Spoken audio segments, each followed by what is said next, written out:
महारेरानं अनियमितता दाखवणाऱ्या गृहनिर्माण प्रकल्पांविरुद्ध बडगा उगारला। जवळपास 11,000 गृहनिर्माण प्रकल्पांना नोटीस पाठवली असून प्रकल्पांची सध्याची स्थिती काय आहे ते सांगा असे आदेश त्यांनी दिलेले आहेत।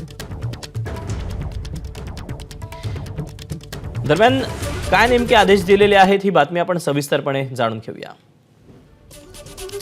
10,773 गृहनिर्माण प्रकल्पांना महारेरानं नोटीस बजावली आहे। प्रकल्प पूर्ततेची तारीख संपूनही अपडेट न देणाऱ्या बिल्डरांना नोटीस पाठवण्यात आलेली आहे। 30 दिवसात नोटिशींना उत्तर देण्याचे आदेश देण्यात आलेले आहेत। 30 दिवसातही प्रतिसाद न दिल्यास गृहनिर्माण प्रकल्प रद्द अथवा स्थगित होऊ शकतो। ओसी अर्थात भोगवटा प्रमाणपत्र, सीसी अर्थात प्रकल्प पूर्णता प्रमाणपत्रास नकार शक्य असल्याचं त्यांनी सांगितलेलं आहे।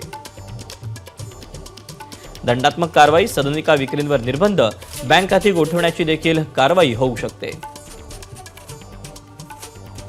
10,773 पैकी 5,231 प्रकल्प मुंबई महाप्रदेश विभागातले आहेत। पुण्यातल्या 3,406, नाशिकच्या 815 आणि नागपूरच्या 548 प्रकल्पांना नोटीस पाठवण्यात आलेली आहे। छत्रपती संभाजीनगरमध्ये 511, अमरावतीच्या 201 प्रकल्पांवर देखील या कारवाईची टांगती तलवार आहे।